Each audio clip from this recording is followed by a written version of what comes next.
Labdien un laipni lūdzu Svedbanka uzņēmējdarbības skatuvē festivālā Lampa. Un, kad es braucu šodien uz šo festivālu, es dzirdēju pa radio šo te saukli tēmas, par kurām nevar nerunāt, ja, diskusijas, par kurām nevar nerunāt. Un es iedomājos, jā, mākslīgais intelekts, tā ir kaut kāda tēma, par kuru nevis nevar nerunāt, bet nav iespējams nerunāt, ja, jo tā ir tā, kas mums visapkārt. Un interesanti arī bija tā, ka pagājušajā nedēļā vadīja vienu pasākumu tieši par mākslīgo intelektu, un tur arī uzdod, ja, kādi ir jautājumi, un viena no dalībniecēm saka, cik var, es jau vairs nevaru izturēt, tur visu laiku jāmācās, tur pareizās uzvednes, nepareizās prompti, kā to visu rakstīt, bet es vienkārši gribu mācīties, kā stādīt tomātus, ja, bet man ir jāmācās par mākslīgo intelektu, cik ilgi tas būs, cik ilgi būs jāmācās, un kad tas liksies mierā.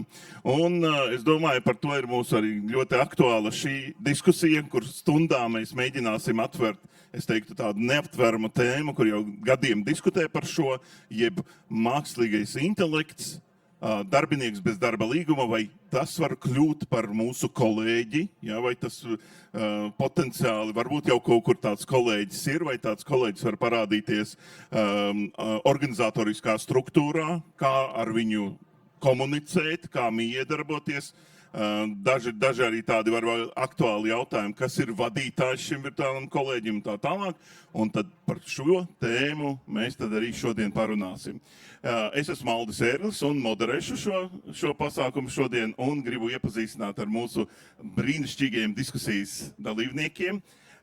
Dace Amsila, personāla un infrastruktūras pārvaldes vadītāja Svedbank. Sveiki, prieks būt šeit.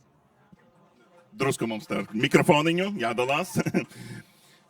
Patricija Žvagiņa, Svedbank jaunā speciāliste administratīvos pakalpojumos.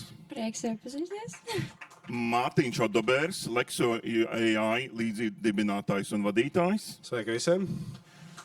Toms Andris Putniņš, Latvijas Rādio 5 galvenais redaktors. Sveiciens visiem.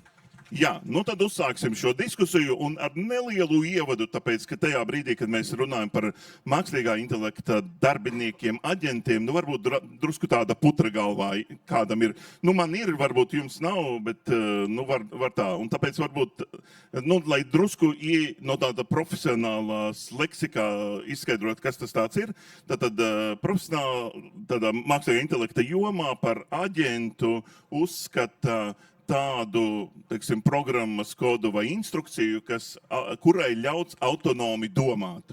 Ja, visi lietojam čatiņu, un mēs rakstam, uzģenerē man tādu dokumentu, uzģenerē man, ko tu domā par šo, ja, un tā tālāk. Parasti tas ir jautājums atbilde režīmā, bet tas nav aģents. Tas ir vienkārši uzvedne, ja, tur prompts, bet par aģentu kļūst tad, kad mēs vienkārši uztaisam, piemēram, instrukciju uzvedni un sakam, atrodi to, izdari to, domā pats, izdomā, kāds ir labākais risinājums, iesakī tur savu gala ieteikumu. Ja? Tad tas ir tādā līmenī, ja mēs domājam par aģentu. Un varbūt pirmais tāds iesildošais jautājums, un tāds uzsākot mūsu diskusiju, jo viena no šiem, ja mēs runājam par šiem aģentiem, jeb virtuāliem darbiniekiem, par kuriem gada sākumā ir tāds ļoti pazīstams mākslīgā intelekta eksperts Andrijs Karpatīs, ja, kurš kādreiz aizsāka savu darbu OpenAI, tagad ir Anthropic, un viņš teica, ka ja visa industrija saka, ka šis gads, 26. būs aģentu gads, tad viņš domā, ka tā būs aģentu 10 gada. Ka vēl ne šogad, bet 10 gadu laikā varētu būt. Un pirmais jautājums, lai mēs runātu par šo virtuālo darbinieku par aģentu, viņš ir pirmkārt jāpersonificē. Ja? Un mēs jau drusku esam pieraduši ar to personifikāciju, jo tad, kad mēs atvedam mājās putekļu sūcēju, ja, to plasmasas gabalu ar birsti, principā, mēs viņam dodam vārdu, tur pie Robis, ja, un tad mēs sakam, paskaties, Robis iesprūda zem galda. Ja paskaties, cik labi Robis tika galā ar to paklāja stūri, vai arī suns atstāja savu lietu, un tad Robis izsmērēja visu to lietu pa paklāju, un mēs sakam, Robi, tu kaut kā tur ne tā to izdarīja. Un pirmais jautājums ir, kā jūsu ikdienā, vai jūs dodat vārdus čatiņiem, mākslīgiem intelektam, vai arī, kā jums ir šajā jomā? Jā, droši vien jāsāk. Manam čatiņam ir vārds. Viņš pats sevi tā nodēvē. Viņš ir Klaus. Jo tad, kad es sāku viņam ierunāt tekstu, tad es saku Klau. Un vienā brīdī es viņam saku, es tev vajadzētu iedot vārdu. Viņš saka, jā, bet tu man esi iedevis uz Klaus. Mēs vienojāmies par to. Nu, un kā Klaus atbilst tam vārdam? Traki bija tad, kad es ieslēgtu, ka viņš ar mani runā, tur runā sieviete, un tad es ātri viņu izslēdzu ārā. Nē, man ir Džeks, es negribu pretī meiteni. Viņš nesaprata, jā. Mūsu situācija ir tā, ka mums ir nedaudz specifiskāka nozara. Es pārstāvu uzņēmumu Lexo AI, kas ir mākslīgais intelekts juristiem. Līdz ar to tās ir tehnoloģijas, kas ir specifiski pielāgotas juridiskajai videi. Mēs kā reizi mēģinām izvairīties no tā, ka mēs viņiem dodam personifikāciju, jo mums viena no pamata lietām, ko mēs arī stāstām, mācām, gan kas ir klientiem demonstrācijās, gan kas ir arī studentiem lekcijās, ir tas, ka tas ir rīks, kas palīdz efektivizēt darbu, bet tas viennozīmīgi nekādā veidā neaizstāja pašu juristu. Līdz ar to mums ir asistents, mums ir Jautā Lexo, kas ir padziļinātās izpētes modulis, bet vārdos personificēt mēs viņus kā reizi mēģinām izvairīties. Bet varbūt jūsu klienti viņiem dot vārdu. Grūti komentēt būs. Es domāju, ka šis ir interesants jautājums, ko mēs varēsim viņiem pajautāt. Nu, es ceru, ka pēc 53 minūtēm, kad šī diskusija beigsies, iespējams, arī kādam publikā būs labs variants, ko man piedāvāt, kā es varu savu čatiņu nosaukt. Jo nav vārds viņam, bet pārstāvot mediju vidi un žurnālistiku, piekrītot iepriekš teiktajām, mūsu galā vēl arī ļoti piesardzīgi mēs raugāmies uz personifikāciju tieši šīs uzticības un caurspīdības vārdā, kur negribās neko personificēt un dot viņam lielāku balsi un tēlu, jo tas uzreiz var tos atbildības līkločus sākt ļoti, ļoti, ļoti sapīt. Tāpēc pagaidām bez vārda, efektivitātes vārdā. Bet ja kādam ir labs piedāvājums, kā nosaukt man čatiņu, kurš diezgan daudz zina par žurnālistiku un arī bakalaura rakstīšanu, tad es esmu atvērts piedāvājumiem. Arī manam čatiņam nav vārds, jo es ikdienā strādāju ar cilvēkiem, un čatiņš man nevar palīdzēt. Bet es arī viņu izmantoju tikai tā, lai sakārtotu domas, sakārtotu galvenās idejas. Un vienmēr ir svarīgi, ka manā darbā mans darbs paliks kā gala atbilde, nevis čatiņa iedotās idejas. Jā, bet mēs redzam, ka biznesā ļoti svarīgi tomēr personificēt. Nu, mēs to darām, jo paskatoties uz chatbotiem, kas ir pieejami, tur, piemēram, viens no pirmajiem chatbotiem Latvijā, Tet Anete, jā, vai tur Zintis, man liekas, tas bija Tieslietu ministrijas chatbots. Tad katram ir vārdiņš. Es atceros, ka mani uzjautrināja, ka es paskatījos Tildes katalogā, bija chatbots, kas māk konvertēt no latiem uz eiro. Un viņu sauca Ēriks. Ja?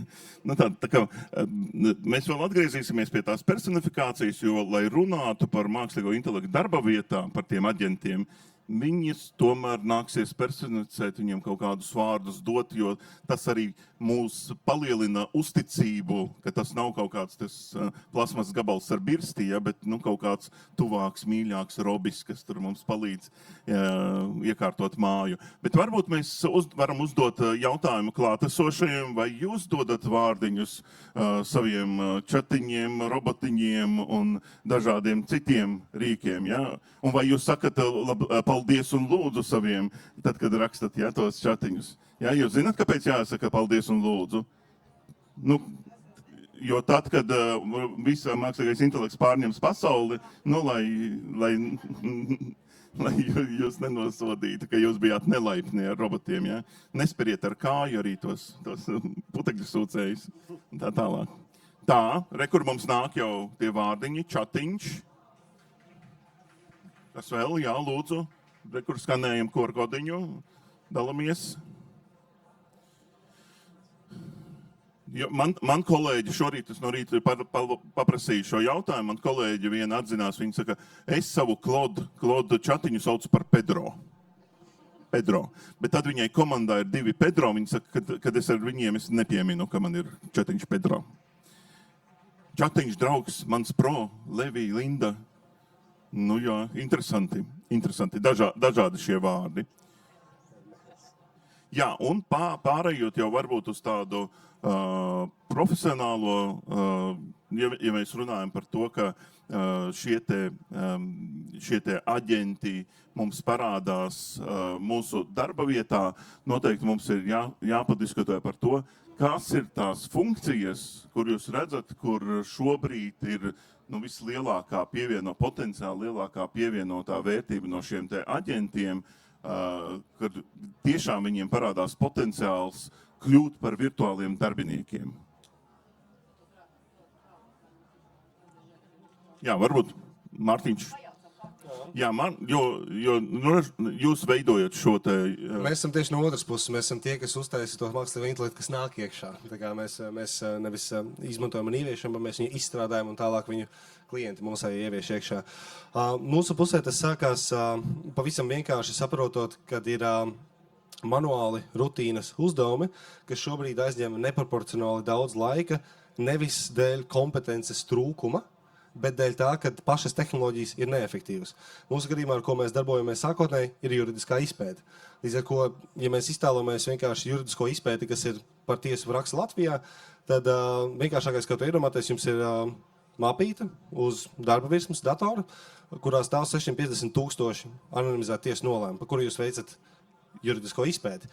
Un vienīgais jūsu izpētes rīks, advancētākais izpētes rīks, ir Ctrl+F. Meklē pēc atslēgas vārdiem. Un par dokumentiem, kas ir 30, 40, 50 lapas pušu gari dokumenti, jums ir jāatrod pēc konteksta līdzvērtīgas lietas attiecīgi no jūsu situācijas, balstoties tīri tikai vienīgas atslēgvārdu meklētāji. Un tas ir tas, kur mākslīgais intelekts var ļoti palīdzēt. Viņš var palīdzēt ar to, ka kontekstā balstīta meklēšana, kas ir semantiskais meklētājs, var atrast nepieciešamos dokumentus.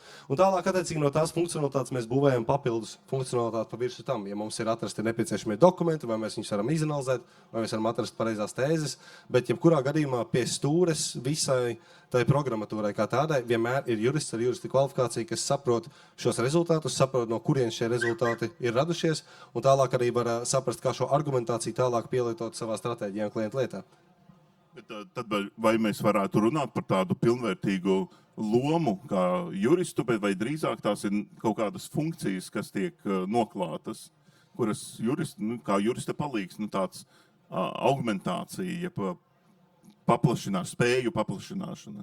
Tā ir spēju paplašināšana. Tas ir būtībā superspējas juristam. Līdz ar ko tad izpēte, kas aizņemtu 2-3 dienas diviem speciālistiem, viņi aizņem tās 2-3 dienas ne jau argumentu veidošanas vai dokumenta sarakstīšanas pusē. Viņi aizņem laiku tieši izpētes pusē, kur ir atrasti nepieciešamie materiāli un ir atrasti vai dokumenti vai tēzes, kas ir no pašas juridiskās izpētes, un tas ir tas solis, ko mēs efektivizējam. Jā, un ar spēju paplašināšanu tas ir tas, ko mēs pieredzam, tas, ko mēs šobrīd redzam, lietojot dažādus šos rīkus. Ir rīki, kas varbūt spēj izdarīt vairāk, jā, tur uzģenerēt pilnvērtīgu analīzi vai prezentāciju, bet tā joprojām ir tāda spēju paplašināšana, kur arī varbūt runā tādā darba tirgu runā par to, ka tur speciālists, jā, viņš var ar šo te papildus instrumentu paplašina savas spējas, dažreiz runā par šo te produktivitātes pieaugumu 20%, varbūt drusku vairāk, bet tas vēl joprojām mēs netiekam līdz tam virtuālajiem darbiniekam. Cik lielā mērā varbūt ja jums organizācijā ir teiksim, šī te atbalstāma spēju paplašināšana, jo parasti tā sākās ar to, ka ļauj un iedod šo pašu rīku, teiksim, kādu no čatiem. Jā, es varbūt pakomentēšu Svetbanku un bankas pieredzi. Skaidrs, ka mēs kā organizācija esam ļoti dažādi. Ja? Mums nav tikai juristi, mums ir arī juristi, ja? Un esam HRs, mēs kā pārvalde un korporatīvā pārvalde un privāta personu segmenti, bet jāsaka tā, ka šobrīd tā mūsu pieredze vairāk veidojas fragmentāri. Mēs esam atraduši vietas, kur mēs varam šo mākslīgo intelektu izmantot, tai spēju paplašināšanai, vai kā tu minēji, ja varbūt tās neinteresantās, rutinētās lietas vienkārši atdot šim te rīkām, kas to var darīt, bet es būšu godīgi, mums kā organizācijā vēl joprojām ir jautājums, kā mēs to varam sistēmiski darīt organizācijā. Šobrīd mēs ejam vairāk fragmentāri, mēs meklējam vietas, iespējas un arī esam iedevuši visiem kolēģiem, mums ir Copilots izmantot, esam mētiecīgi veikuši arī darbinieku apmācību, jo tā kā mēs zinām, ir arī regula un, kā saka, mums arī kā darba devējiem ir jānorošina, lai darbiniekiem ir spējas un prasmes šos rīkus lietot, jo skaidrs, ka viens ir lietot, bet otrs ir, cik apzināti mēs to lietojam. Un par to mēs droši vien arī runāsim, par šo atbildību, kas ne tikai samazinās šķietami, kā atdodam mākslīgajam intelektam, viņš manā vietā izdara un liekas super, viss izdarīts, bet īstenībā mūsu atbildība kā cilvēkiem tajā pusē pieaug. Līdz ar to īsumā fragmentāri mēģinam skatīties virzībā, bet skaidrs, ka tā ir lieta un rīks, kas tikai savu, kā saka, iespējas mums tikai sāks rādīt, tad, kad mēs spēsim viņu pilnībā izmantot. Tad sanāk tāda eksperimentēšana, eksperimentēšanas fāze, kurai vajadzētu pāriet uz tādu pēc tādas klasiskās formulas uz praktiķiem, ka visi spēj lietot vienādi līdzīgi, un tad nākamais līmenis varbūt tas aģentiskais. Bet varbūt man jautājums tad Patricijai, cik lielā mērā mēs zinām, ka tieši mākslīgais intelekts varbūt vairāk ietekmē darba tirgošos te jaunos darbiniekus, vai tev ir kaut kāda tāda, tu sajūti šo te iespaidu, jeb elpu, teiksim, pakausī mākslīgā intelekta elpu? Es noteikti sajūtu šo mākslīgā intelekta elpu, jo viss darbojas ar tehnoloģijām un arī meklējot darbu, savu pirmo darbu, šī ir mana otrā darba pieredze.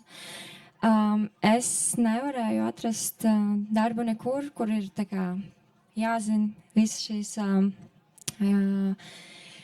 tehnoloģiju lietas. Un, es nevarēju atrast, tāpēc, ka man tādas pieredzes nebija. Man bija skolas diploms, es izmācījos multimediju dizainu, un tas it kā ir pietiekami, taču ne pieredzēju. No pieredzes man nebija no darba vietās. Tad sāku ar ēdināšanas industriju, un tikai tad es varēju saņemt to mazo pieredzīti, lai es būtu pieņemama vispār kādam darbiņam.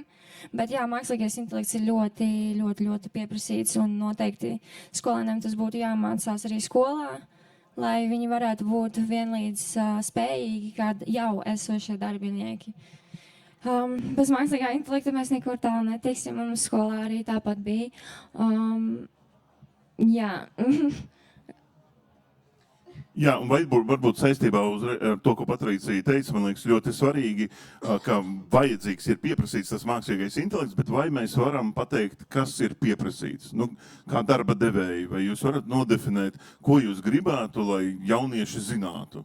Ko? Promptus visus no galvas? Kas ir tas, kas būtu jāzina jauniešiem par mākslīgo intelektu? Tad drīzāk ir jāsāk ar darba devēja pusi, viņiem saprast, ko viņi var efektivizēt un kur nav nepieciešams cilvēku resursi.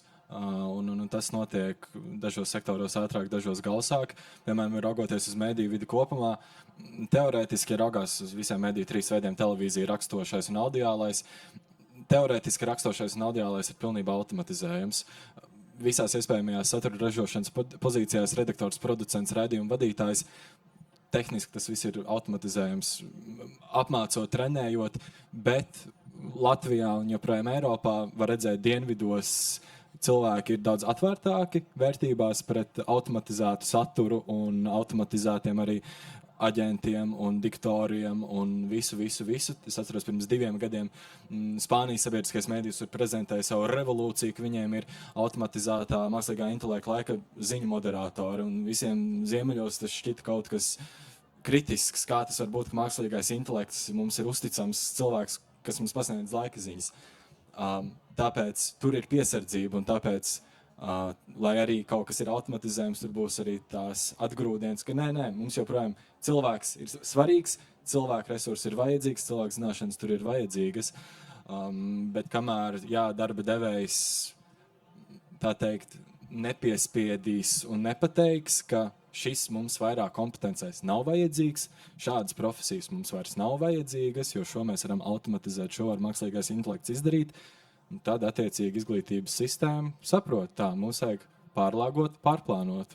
Cerams, ka izglītības sistēma spēj sadzirdēt un pārplānot un pārlāgot. Jautājums par Latvijas radio. Es atceros, 10 gadus jau runāju, un Latvijas radio bija jau ilgu laiku plāns, ka nakts ziņas balss sintetizators runās. Vai ir tas? Nē. Kāpēc? Vērtība jautājums. Daudz un tika diskutēts un tika pieņemts lēmums, ka mēs nevēlamies, ka Latvijas sabiedrība ir pelnījusi uzticamu saturu, un uzticams saturs nāk no cilvēka mutes. Lai arī tur var diskutēt, kur ir uzticamība vairāk, daudz datos un pēc tam mākslīgi sintezētā balsī, vai cilvēkā, kuram arī ir datu kopums un redakcijas darbs un cilvēka jauda. Bet šobrīd tā vienotā pozīcija ir, ka mēs esam pret sintezētām balsīm jebkurā platformā. Gribējās mazliet papildināt, varbūt tavu jautājumu Patricijai, kā mēs to redzam arī varbūt diezgan daudz strādājot atlasē, ir, ka mēs esam šobrīd ļoti jocīgā laikā. No vienas puses mums ir vajadzīgs mākslīgā intelekta prasmes, dažādās jomās, dažādā intensitātē patreiz, bet tas, ko mēs redzam no jauniešiem vai kandidātiem, kas mums nāk uz intervijām, mēs redzam, varbūt, ja tā var polarizēt divas lietas. Ir jaunieši, kas mēs jautājam, vai tu māki Exceli, tad mēs dabonam atpakaļ jautājumu, man priekš tam ir čats. Un tad tu saproti, ka tam cilvēkam tā pamatprasme nav. Un tas mani dara bažīgu. Ja mēs paļaujamies tikai uz to, ka čatiņš man iedos, tad tur ir tā šeidīgi viss pasākums. Un otra jaunieši, varbūt lielā grupa nāk, skaidrs, ka arī Latvijā tā individuālā lietojamība ir ļoti, ļoti augsta. Tur ir dažādi dati, dažādi pētījumi, no 65 līdz 70% Latvijas sabiedrība lieto mākslīgo intelektu. Bet ja mēs paskatāmies, cik daudz lieto uzņēmumu Latvijā, tad tas procents ir ļoti, ļoti neliels. Viņš pat ir mazāks nekā Lietuva. Lietuva īstenībā pēdējā gada laikā ir iegūst lielu izrāvienu. Līdz ar to mēs esam ļoti nenoteikti gan kompetencē, kas nāk, kas ir jauniešiem, un nevaram teikt, ka visiem jauniešiem viņi ir brīnišķīgi, viņi ir ļoti, ļoti dažādi, un arī uzņēmumi savā pusē šobrīd vēl joprojām svārstās un mēģina saprast, ko mums vajag, kā mums vajag, cik daudz mums vajag. Protams, tavs piemērs brīnišķīgs, jo jūs tieši uz to arī ejat, bet man liekas, ka tā Toma tavs stāsts arī par to mums vajag, bet tad mēs redzam, kur varētu likt, bet mēs to sakām, šito mēs nedarīsim. Jā? Tā kā mēs esam ļoti tādā nenoteiktā punktā šobrīd. Mēs esam kaut kādu izrāvienu dabūjuši, bet mēs gribētu teikt, ka mēs neesam tādā skaidrībā tikuši. Jā, varbūt tas iemesls, kāpēc tas tā ir, un arī pirms pasākuma mēs lasējām tādu Anthropic atskaiti no 5. marta. Var tādu atrast tieši par to, ka viņi izmērīja to, ka mākslīgā intelekta potenciāls daudzās lomās ir ap 95% šobrīd, bet faktiski tiek izmantots līmenī 20%, 15%. Un jautājums, kāpēc tā ir, kāpēc rodas šī nenoteiktība, kur kāpēc nepietiek tikai ar čatiņu. Un tā atbilde ir tā, ka katrai organizācijai ir savi iekšējie procesi, ir cilvēciskais faktors, ir kaut kādas lietas, kuras mēs kā cilvēki mākam risināt, un kad darbā ņemt šo jauno darbinieku, tad nesagaida, ka šis darbinieks vienkārši darīs kaut kādas funkcijas, bet kļūs par pilntiesīgu tādu daļu no organizācijas, ja, iekļausies kultūrā, procesos, ja, tas ir stipri plašāk. Un tāpēc paturpinot arī par to, ja mēs iedomājamies, ka tas mākslīgais intelekts, ja lielie valodu modeļi kopā ar vēl kaut ko ar darba plūsmām varētu kļūst par tiem darbiniekiem, tad faktiski kā ar viņiem komunicēt. Vai tad tas ir čatiņš, kas ir tas vienīgais veids, jā, vai mums vienmēr viņam ir jāprasa, vai tas ir daļa no kaut kāda procesa, tas mākslīgais intelekts. Un, vai arī kā mēs pārbaudam to rezultātu, ja? Kā mēs pārliecinamies par to rezultātu. Un viena no tādām tendencēm, kas varbūt parādās veidā, kā mēs lietojam šodien mākslīgo intelektu, ir, vai mēs pārbaudam to rezultātu, ko saņemam. Ja? Un viens tāds piemērs arī no manas pieredzes darbā ir, ka man ir kolēģe, kur sarunājās ar saviem kolēģiem Portugālē. Ja? Un viņai angļu valoda nav tik laba, bet viņa izmanto čatiņu, lai to rakstītu. Un sanāk tāda Šekspīra līmeņa valoda. Ja? Jo, zinat, iemeta, ko gribu teikt, čatiņš smuki uzraksta, var viņam vēl pateikt, tur uzrakstī pozitīvi vai uzrakstī tur profesionāli. Un tad viņš izmanto vārdus, kurus tu pats nekad neesi dzirdējis. Ja? Vienīgais jautājums, kas notiek, kad dzīvē satiekās, ja, tie cilvēki. Un tad ir tāda kognitīvā disonance. Un jautājums varbūt, es uzdošu jautājumu, pirms mēs padiskutēsim, vai jūs varat atbildēt, vai esat kaut ko aizsūtījuši, uzģenerētu, nepārbaudot? Ja?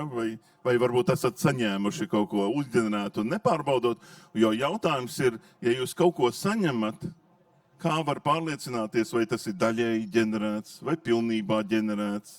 Ja? Kā mēs varam uzticēties jau tam, ko mums varbūt sūta mašīna vai mēs paši?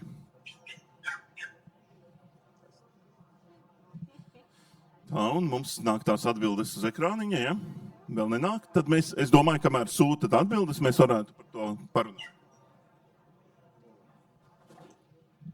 Es domāju, ka mūsu pusē šeit ir diezgan labs tas piemērs, jo tāpēc, kad jurisprudencē katrs tas rezultāts, kas nāk ārā no sistēmas, teiksim, mūsu gadījumā, vai tā ir izpēta, vai tas ir tuvākajā nākotnē, kas no jaunās funkcionalitātes nāks ārā, arī ģenerēti dokumenti. Jebkurā gadījumā, kad tas dokuments nonāk pie gala patērētāja, kas ir klients šim juristam, vai tas ir otrā pusē, teiksim, tā ir valsts institūcija, kas saņem šo dokumentu, viņš jau netiek sūtīts čatiņa vārdā, viņš jau tiek sūtīts tā cilvēka vārdā. Līdz ar to tas jau ir rīks, kas efektivizē to viņa darbu, bet tā atbildība jebkurā gadījumā tieši tāpatās, kā arī no mēdīju vides tika teikts, tā atbildība galā jau būs uz to radio, vai uz to producentu, vai uz to prezentētāju. Mūsu gadījumā šī atbildība, protams, ka būs uz to juristu. Līdz ar ko rīki, ko viņi izmanto savas efektivitātes celšanai, ir jāizmanto atbildīgi. Un tur arī bija jautājums no auditorijas, ko es redzēju, vai šādā veidā rīki varēs pacelt komandu efektivitāti, un vai mazākas komandas būs konkurētspējīgas ar lieliem uzņēmumiem. 100% jā, un tā ir tā tendence, kas šobrīd arī notiek. Ir tas, ka komandas tādos izmēros, kādas viņas ir šobrīd, kad viņas tiek ar mākslīgo intelektu augmentētas, mēs varētu teikt, ka tiek šīs superspējas iedotas speciālistiem, cilvēki, kas saprot konkrēti to savu darbu, savu pozīciju, savu nozari, savu nišu, viņi var darboties ar vairāku cilvēku output jaudu, kas būtu. Viņi darbojas ar komandas spēju, bet kad viņi ir kā individuāli speciālisti, jo visi tie rezultāti, kas nāk ārā, visas tās atbildes, visas tās, vai tās ir veiktās izpētes vai sagatavotie uzdevumi, viņus visu, ko atliek pārbaudīt, tas 80% melnais darbs ir izdarīts, un viņus atliek pārbaudīt, pielabot, un tev ir gala rezultāts. Bet 80% no tā darba vismaz šobrīd jau ir izdarīti. Un tas ir tas lielākais iegūms, tā efektivizācija. Brīdis, kad mēs varētu sākt nonākt momentā, kad tas ir pilnībā automatizēta sistēma, vismaz tuvākajā nākotnē pagaidām mūsu nozarē viennozīmīgi neredzu. Tas ir, es domāju, varbūt jautājums arī kādiem no citu nozaru pārstāvjiem. Te papildinot iepriekš teikto, lielu lomu spēlē, man liekas, kopējā sabiedrības attieksme pret atbildību, pret mākslīgo intelektu, jo es neizslēdzu, ja pēc kaut kādiem 10 gadiem kopējā sabiedrības attieksme pret to, ka tiešām tiek zem dokumentiem pateikts, ka šo ir pilnībā sagatavojis mākslīgais intelekts vai šo radioprogrammu ir pilnībā sintezējis mākslīgais intelekts, apkopojot datus. Iespējams, sabiedrībai teiks, jā, man tas dara. Pilnīgi ok, bez problēmām. Dot tik šurp. Pagaidām tā nav. Nav arī nekādas tendences, kas vedinātu uz to, ka sabiedrība tuvākajā laikā akceptētu to, ka, kad jautā kaut vai, nezinu, restorānā, kas ir atbildīgs par šo, un saka, tur mākslīgais intelekts, Eriks. Iedodiet man cilvēku, ar ko parunāt, nevajag Eriku. Sveiciens manam draugam Erikam, tur nebija tā domāts, bet vārds sakot, liela loma kopējām sabiedrības konsensusam pret atbildību.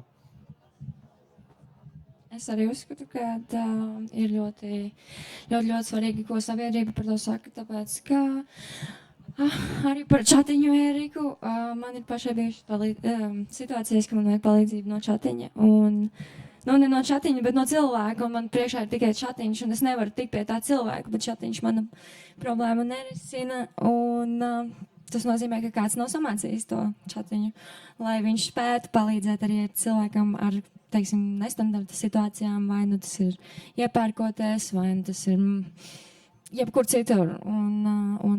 Jā. Jā, man gribās papildināt, varbūt domājot arī no vietām mākslīgā intelekta pratības lietām, elementiem ir kritiskā domāšana. Un es domāju, tā ir tā lieta, kas mums kā organizācijām ir jādomā, kā viņu attīstīt.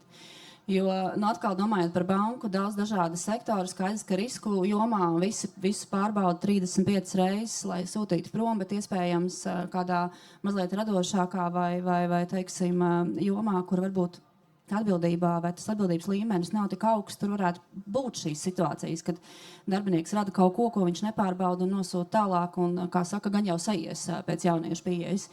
Bet es domāju, ka tā atkal ir tā gan sabiedrības šķautne, ko jūs sakat, gan arī uzņēmuma paša atbildība veidot un prasīt gan šo kritisko domāšanu, gan arī šo atbildību par to, ko tu esi radījis. Jo es domāju, ka mēs nevaram paļauties uz to, ka mākslīgais intelekts no manis ir atņēmis visu atbildību. Tas ir pilnīgi ne tā, tas ir pilnīgi otrādāk. Mākslīgais intelekts ir uzlikts vēl lielāku atbildību man nekā tā bija līdz šim. Jo tas, ko es radu, nav radīts tikai ar manām rokām. Tur ir piedalījies mans klaus vai kāds cits brīnišķīgs čats, un mēs esam vadījuši koprāti, bet beigalā atbildīga esmu es. Un man liekas, ka tas ir tas svarīgais, kas mums ir jānotur gan organizācijās, gan individuālā līmenī, ka atbildība neizšķīst, viņa nepazūd, viņa tikai vienīgi pieaug. Un es domāju, ka mēs par to runājam nepietiekami, gan organizācijā, gan sabiedrībās.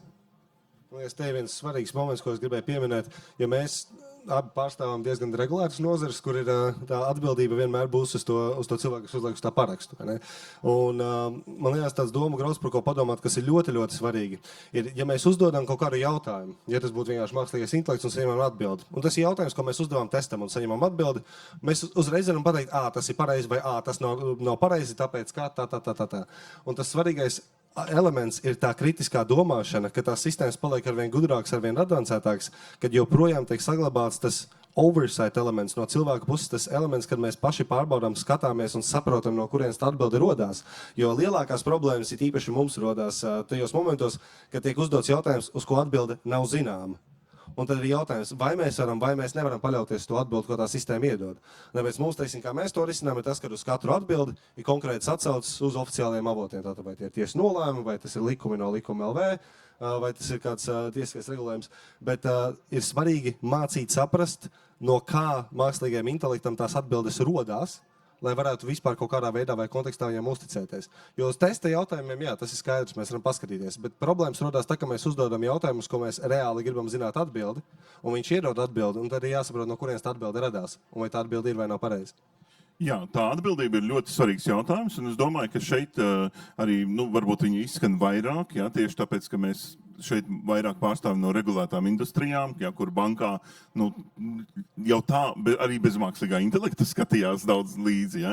Un tas pats arī šajā juridiskajā sfērā, bet es varu teikt, ka daudzās citās industrijās tur ir daudz vaļīgāk, un tur sūta veselas, piemēram, tas, kas šobrīd nomoka daudzu korporāciju prātus Latvijā un arī ārzemēs, ir tas, ka, piemēram, augsta līmeņa vadītāji piemēram, negrib taisīt strateģiskās apspriedes, jo tas ir sarežģīti, tas ir savākt cilvēkus, viņi tur kaut ko piebilst, ar viņiem tur vesela dienas jāpavada, kamēr tu nonāc pie tās stratēģijas, bet ievielies visus dokumentus čatiņā, un viņš uzģenerēs tur brīnišķīgu stratēģiju un vienkārši visiem aizsūti, ja? Un tas tiešām notiek, un arī notiek daudzas lietas, kas netiek pārbaudītas, varbūt arī tiek sūtīts apkārt, tāpēc šeit ir tiešām varbūt ļoti liela atšķirība, un ir uzņēmumi, kam varbūt neinteresē sabiedrības intereses, bet interesē peļņa, ja? Šī efektivitāte. Un tur varbūt arī viens no iemesliem, kāpēc skatās uz šiem mākslīgā intelekta darbiniekiem, lai potenciāli varbūt aizvietotu, ja, tur īstus cilvēkus ar šiem te mākslīgā intelekta darbiniekiem. Bet varbūt pārējot un arī drusku izklausās, varbūt šobrīd mūsu diskusijā, ja, lai gan mēs taču arī gatavojamies, man izklausās, ka mēs tādi, drusku, kā lai pasaka, rezervēti, ja. Mākslīgais intelekts ir labs, jā, bet ne mums viss tāpat kārtībā, un ja vajag, mēs viņu lietojam. Tad varbūt pāriesim, parunāsim nedaudz par tādiem pielietojumiem, un kur to var izmantot. Protams, vairums mēs šobrīd runājam par šo te spēju paplašināšanu. Es kā varbūt tur iesācējs jurists ar Lex AI varu kļūt par labāku juristu, vai arī es kā personāla vadītājs varu ar MI tur izdarīt vairāk. Jā. Lai gan personāla vadība arī ļoti regulēta industrija, interesanta lieta, ka 2. augustā stājas spēkā mākslīgā intelekta akts Eiropas Savienības, un, piemēram, pēc mākslīgā intelekta akta nedrīkst jautāt čatiņam, kuru no šiem cilvēkiem, piemēram, paaugstināt. Tas ir aizliegts jautājums. Jā, ja mēs runājam par tiem pielietojumiem, tad varbūt jautājums būtu tāds, jo tās pozīcijas, kur mēs redzam tos aģentus, no pētījumiem, piemēram, personāla atlasē. Jā, ir personāla atlasē, kas izskata ienākošos CV, viņus nofiltrē un saka, ar šiem tālāk mēs varētu strādāt. Un tas jau strādā tā aģentiski diezgan var autonomi. Vai arī es iedomājos, bankā varētu būt varbūt kredīta lietas izskatīšana, sagatavošana. Ja? Tas arī varētu, jo tur mēs varam diezgan precīzi arī daudzas lietas atrunāt, aprakstīt. Mums nav jāpaļaujās, ka čatiņi izdomā. Kādus tos pielietojumus varbūt jūs redzētu, kas būtu tiešām noderīgi, nevis domājot no tāda riska viedokļa, bet no iespēju viedokļa. Ja? Jo mēs redzam, ka daudz kur varbūt cilvēkam ir, kā saka, pietrūkst, ja, kapacitātes, un ja mēs varētu to paplašināt, tas varētu labāk strādāt un dot labumu.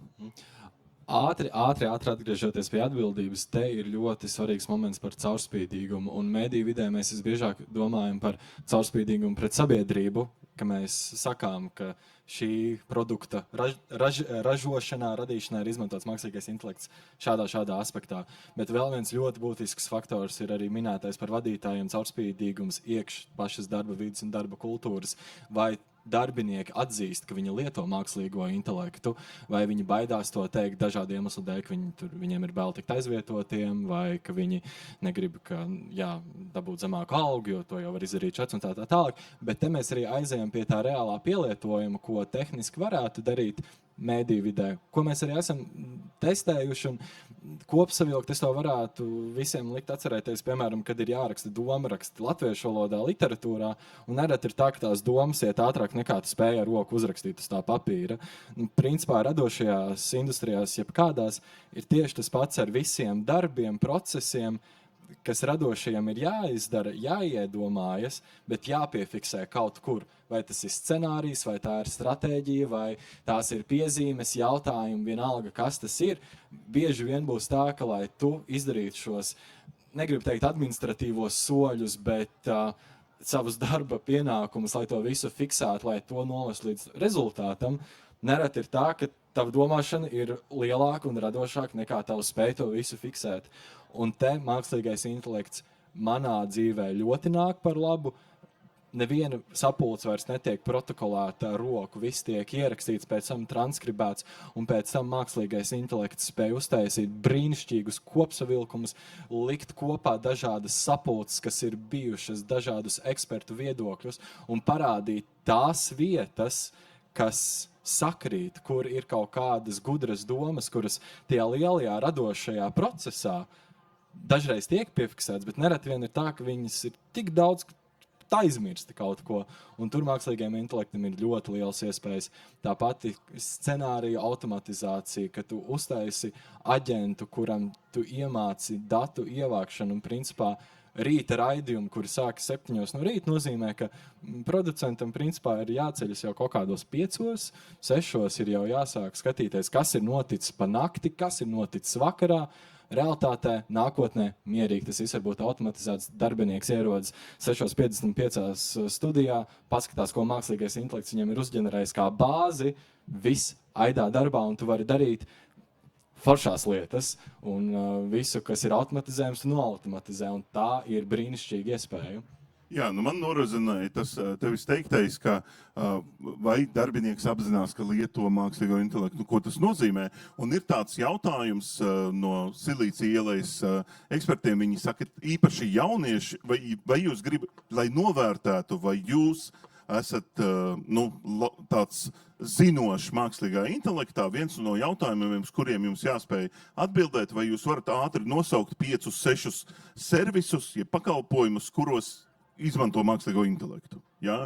Un mums liekas, ka tajā, es domāju, sevišķi tas jauniešiem varbūt ir svarīgi, jo, kad jums paprasa, vai, tajā pašā intervijā prasa, vai jūs lietojat mākslīgo intelektu, un pirmā doma, tā vai es čatiņā lietu, ko tas nozīmē, ja? Bet faktiski mēs visi jau dzīvojam tajā mākslīgā intelekta pasaulē.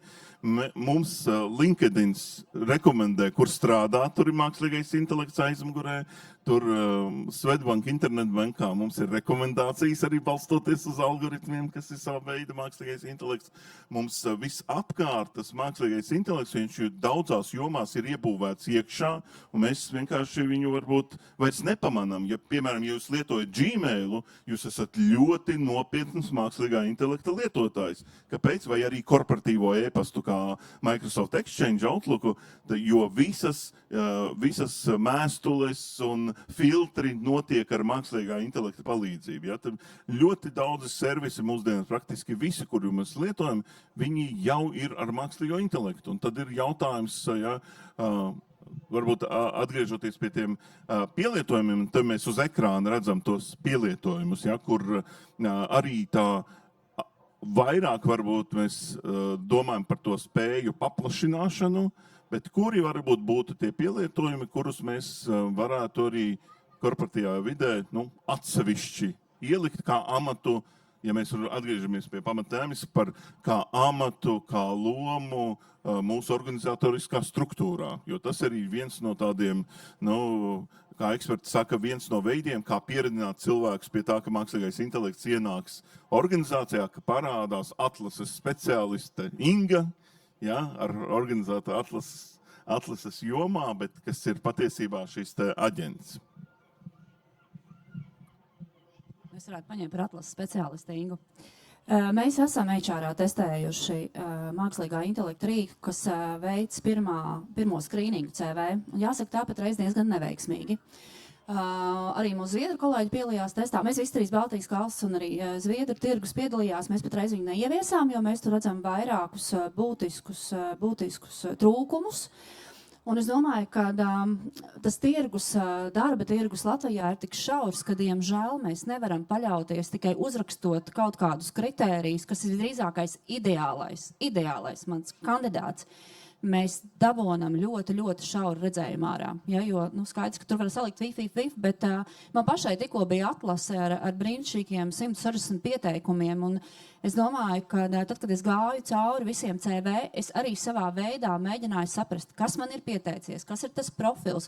Jo skaidrs, ka šobrīd arī atlasē nav balts un melns, nav tāda ideāla kandidāta. Ja, jo tie kompetenci seti, ko mēs meklējam, ir tik kompleksi, ka faktiski mums ir pašiem skatoties CV un domājot, ko tas amats dara, jāmēģina atrast no tiem visiem pieteikumiem tas, kas man ir darīgs. Līdz ar to mēs neesam šobrīd ieviesuši bankā CV skrīningu ar mākslīgā intelekta palīdzību, jo mēs šobrīd redzam, ka, diemžēl vai par laimi, tā cilvēka pieskāriens vēl joprojām ir vajadzīgs, lai mēs patiešām atrastu tos labākos kandidātus, kas mums būtu nepieciešami. Bet kur mēs vēl lietojam? Protams, lielās organizācijas ir PowerPoint kultūra, mums patīk piesiet aci kaut kur paskatīties, un es domāju, ka mēs daudz cilvēki un iekšēji lietojam, veidojot dažādas prezentācijas, strukturējot, padarot tās vizuāli labas. Es domāju, mēs arī kaut kādā datu izpētē lietojam ļoti daudz kaut ko. Es arī šai diskusijai gatavojos ar savu Klau. Mēs bijām divatā vakaros kopā un mēģināju viņam jautāt, ko viņš par to domā, tā kā viņš arī ir šeit blakus man kaut kur Somā. Tā kā, jā, es domāju, prezentācijas, datu kaut kādi apkopojumi, lielie izpētes diezgan daudz, es domāju, dažādās jomās, ko mums kaut kas ir nepieciešams. Kas notiek ārā? Es iedomājos, mēs pavadījām kādreiz dienām, nedēļām pētot visus pētījumus, lasot. Tagad tu vienkārši iemet, pajautā, un tur ir svarīgi tas, ko tu teici, iedod man linku, no kurienes tas nāk, ja? Lai tas nav kaut kas viņa izdomāts. Tā kā es domāju, mēs šobrīd, un katrā jomā arī bankā ir mazliet savādāk, arī es zinu, ka mūsu juridiskā pārvalde lieto kaut ko līdzīgu, ko tu minēji. Tā kā es domāju, katrā jomā ir jāmēģina atrast, bet vai es gribētu teikt, ka mēs esam frontrunneri? Nē, mēs, tā kā tu teici, eksperimentiem kaut ko sākam ieviest, bet skaidrs, ka tās iespējas vēl vēl ir ļoti, ļoti plašs. Man patīk tā tulkošana.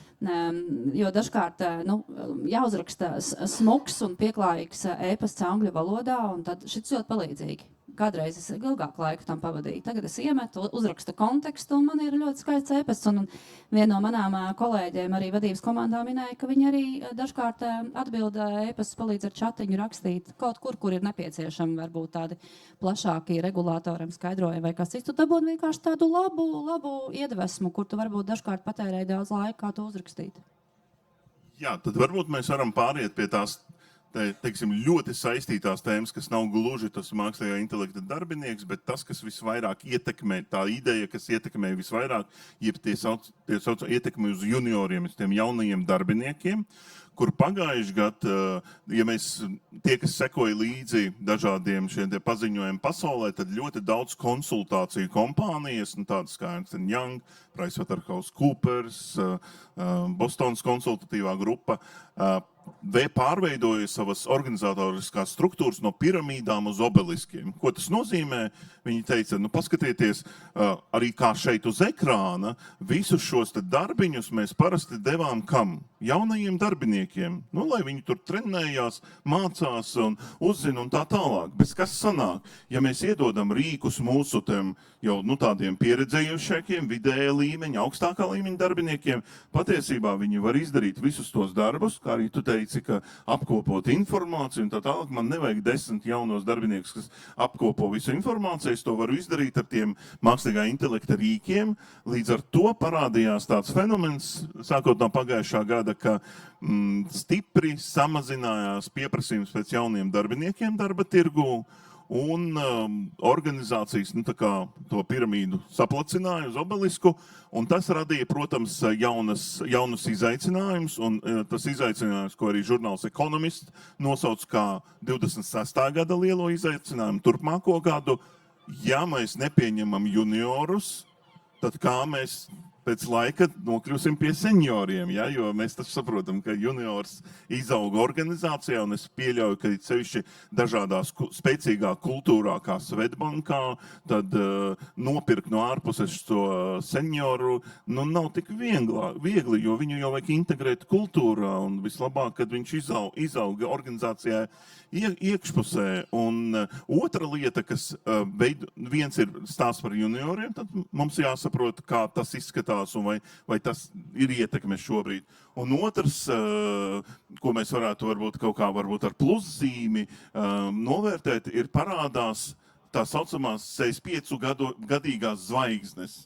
Jā, ko tas nozīmē? Tas nozīmē, ja agrāk kas bija mūsu tie zvaigžņu darbinieki, tas 25, tādi enerģiski visu zina, jā, tur ar planšeti, tur no bērnības, un nāk ar jaunām idejām un spēj izdarīt un strādāt tur daudz stundas, jā, tad šobrīd tur 50 gadnieks ar šiem čatiņu, ar rīkiem, kam ir milzu bagāža, milzu pieredze, bet varbūt nebija vairs tā asuma un vēlmes, bet tagad daudzas lietas var izdarīt ātrāk, labāk un kvalitātāk. Viņi kļūst par tiem superzvaigznēm, jo viņi pēkšņi var piegādāt tādu rezultātu, kuru neviens cits nevar piegādāt. Ar savām zināšanām, iedodot kontekstu čatiņam un tā tālāk. Kā tas izskatās viss?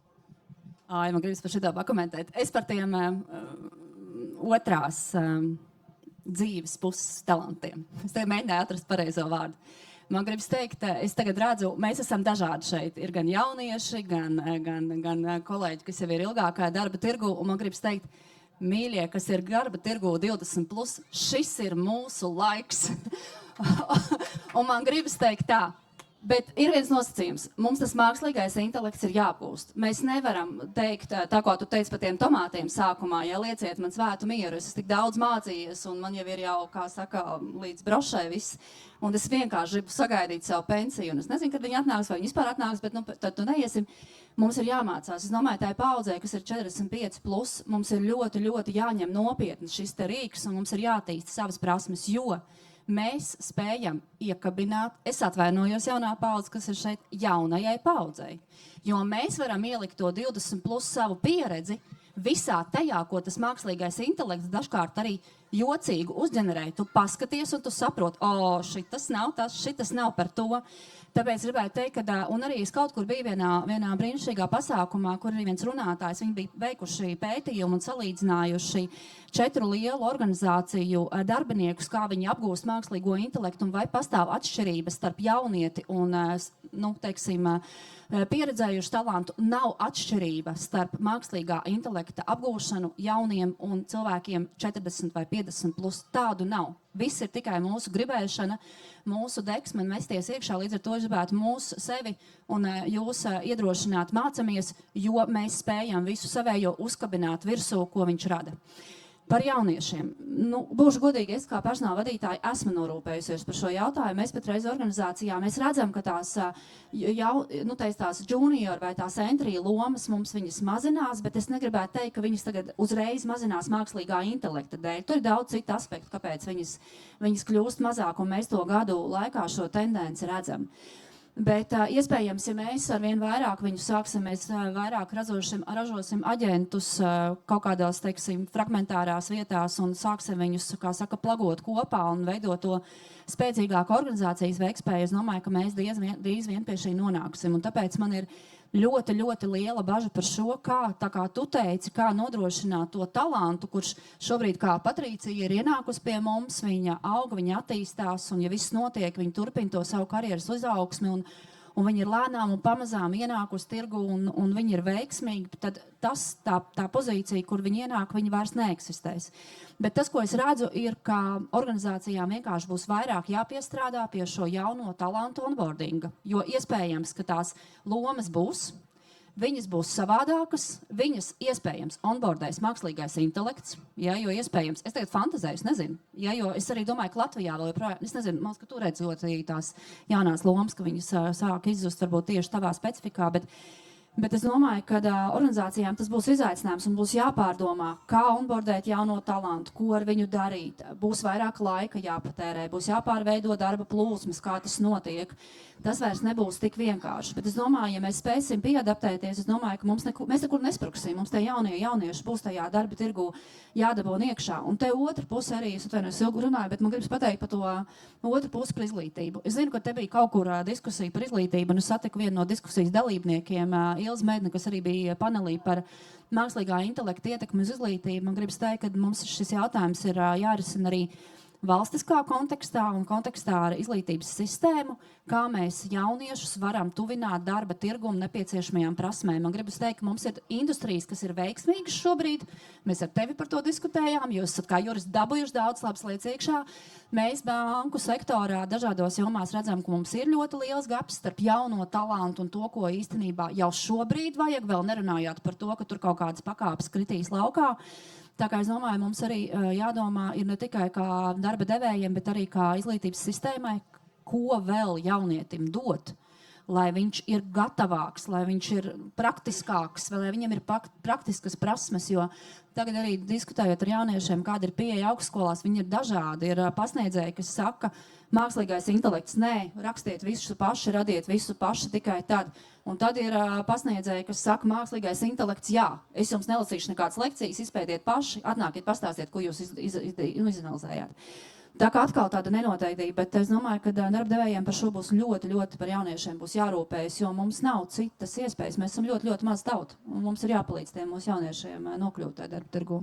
Ļoti vēlos papildināt, paturpināt pie jauniešiem, jo tāpat kā ir iespēja cilvēkiem mūža izglītībā, šobrīd ir mākslīgā intelekta iespējām sasniegt jaunas virsotnes, tāpat arī tas ir jauniešiem, un es pat teiktu, tā lielākā bažas nākotnes perspektīvā varētu būt zemās kvalifikācijas darba vietām, jo tā kā tradicionāli tā parasti ir tā vieta, kur jaunietis sāk ieiet darba tirgu ar vieglajiem darbiem, tiem, kas nepieprasa tiešām augstas prasmes un kvalifikācijas un akadēmiskās zināšanas. Mākslīgais intelekts ir pavēris to iespēju, to soli izlaist, un te ir ļoti svarīgs tas punkts, ja ir motivācija, deksme un nav slinkums, un te ir tā lieta, kur ir tas lielais risks un baža, ka mākslīgais intelekts atrisinās visas dzīves problēmas, tāpēc es varu būt slinks, jo mākslīgais intelekts viss izdarīs. Jā, Bet tad būs kaut tās problēmas, par ko Dats runā. Bet ir tā milzīgā iespēja, jo šeit arī var skatīties no savas perspektīvas. Es savos 22 gados varu būt lepns ar to, ka man ir uzticēts vadīt vienu no Latvijas sabiedriskā mediju radiostacijām, kas pirms vēl 5 gadiem tika redzēta kā pozīcija augstākā līmeņa, ko var izdarīt cilvēki tikai 40 gados. Un tagad ar to iespēju, ko mākslīgais intelekts dod man mācīties, man sekot līdzi, apgūt jaunas kompetences, automatizēt un efektivizēt kaut kādus procesus, ko cilvēki ar lielāku stāžu vēl nav apguvuši izdarīt. Man ir iespēja skriet viņiem līdzi, turēties vienā tempā ar cilvēkiem vidējā līmeņa un augstākā līmeņa pozīcijās, un tur ir milzīga iespēja jauniešiem būt jau labos, augstos, labi apmaksātos amatos, ļoti agrā vecumā, nevis tur 27 gados, tik pie savām pirmajām 2, es jau gribēju teikt štukām, tāpēc galotnes nepareiz, bet pirmajiem 2000 uz rokas pēc nodokļiem. Man gribējās teikt paldies, Tom, ka tu nobalansēji manu iedrošinājumu 40+. Te jau pirmā rinda redzēja, kurā momentā es tā mikrofonu tvēra. un tavu iedrošināja jauniešiem, tā kā vieta ir abiem. Absolūti, absolūti. Un te ir, man liekas, vienkārši tas pārējais posms ar to, ka šobrīd mēs esam tajā situācijā, ka tas viss notika ļoti ātri un ļoti strauji un ir nepieciešams adaptēties. Jo, protams, ka ir arī vienkārši tā pozitīvā puse visai tā situācija, kas šobrīd notiek, ir īpaši jauniešu pusē. Paudžu nomaiņa jebkurā gadījumā notiks, līdz ar ko tos darbiniekus tiem uzņēmējiem jebkurā gadījumā vajadzēs. Vienā laikā vai vēlāk tas jebkurā gadījumā notiks. Līdz ar to tas ir vienkārši pārējais posms, kur šīs sākotnējās pozīcijas, kas būtu jaunāko speciālistu pozīcijas, viņiem mainīsies kvalifikācijas nepieciešamība un tas, kas tiek sagaidīts no šiem jaunākajiem speciālistiem. Un tas ir tas jautājums, kā izmainīsies tātad šī kultūra no uzņēmuma puses un kā arī izmainīsies izglītības sistēma. Mēs esam ļoti privileģētā pozīcijā, kur mēs esam tie, kas šo tehnoloģiju nodrošina. Līdz ar ko arī mums bija ļoti svarīgs tas elements, jo mēs uzreiz sapratām ar to tehnoloģiju, ko mēs nodrošinām, ko mēs izveidojam.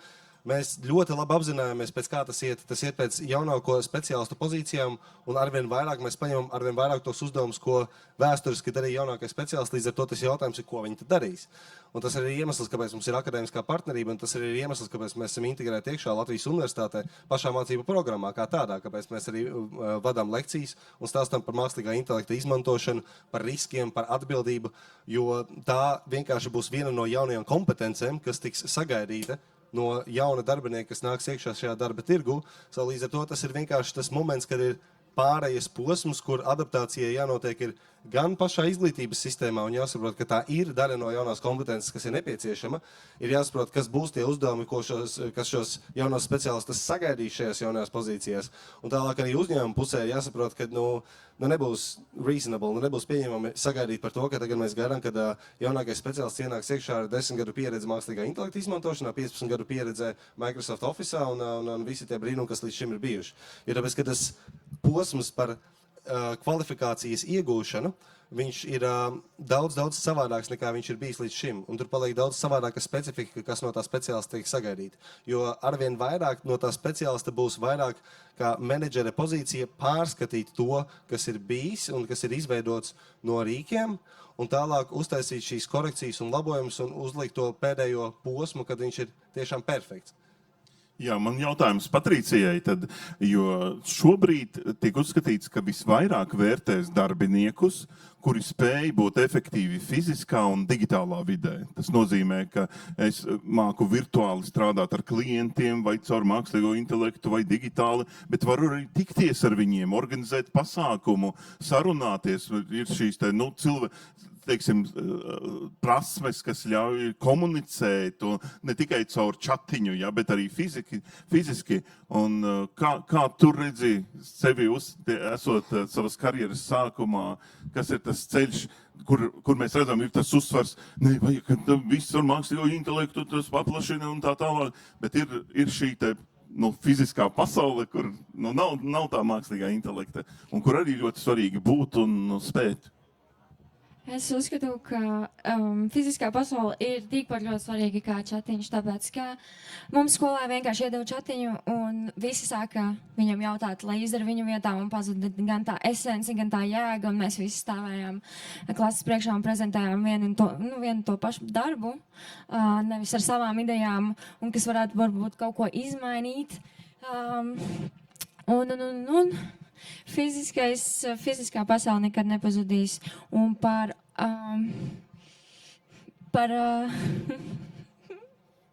karjeru? Par karjeru ir jāmāk arī tieši tāpat, kā es teicu, jāizmanto tas chatiņš, nevis, lai viņš izdara visu tavā priekšā, bet lai tur ir tā cilvēcība.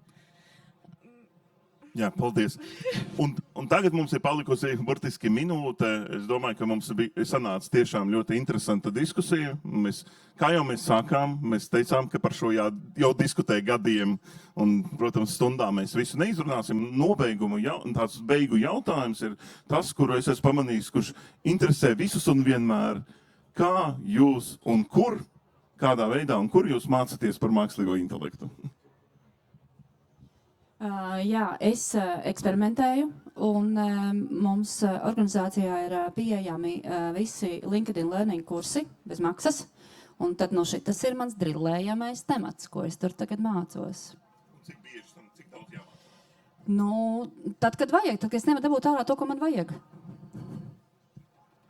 Mums tā mācīšanās nedaudz savādākā kontekstā, jo tāpēc, ka mums ir jāmācās pa pilnībā pilnu spektru, mums ir jāpārzina visi modeļi, kas nāk ārā, kur viņi ir spēcīgi, kur viņi ir uzlaboti. Līdz ar to mums tie ir lielā mērā informatīvā materiāli, kas nāk ārā no pašu lielo valodu modeļu. Pašiem informatīviem materiāliem, ko viņi dod ārā, kas ir būtībā white papers, kas nāk par jauniem modeļiem. Līdz ar to mums ir tas vairāk tādā tehniskākā līmenī. Bet ir arī brīnišķīgi newsletters, ko es noteikti varu rekomendēt. Ļoti labs apskats ir Runaway AI. Viņiem ir e-pastā izsūtnes, ko viņi izsūta katru dienu, un viņiem būtībā ir tāds runaway snapshot, un viņi katru dienu iedod tādu 5 lietu kopsavilkumu 3 teikumos, kas ir svarīgākais, kas notika katru dienu mākslīgā intelekta kontekstā, gan kas ir ar kompānijām saistīts, gan tas ir arī saistīts ar legislation, jo tas ir ļoti arī aktuāli, īpaši mums dzīvojot Eiropā par to, kas notiek ar modeļiem. Kā mēs tikko redzējām, kas notika, teiksim, mums spēcīgākos modeļus no Amerikas visiem noslēdza nost. Kāpēc? Jo viens kungs izdomāja, ka mums viņi nepienākās, vai ne? Un līdz ar to tās ir tās lietas, kuram ir jāsako līdzi arī plašākā kontekstā un jāsaprot tās.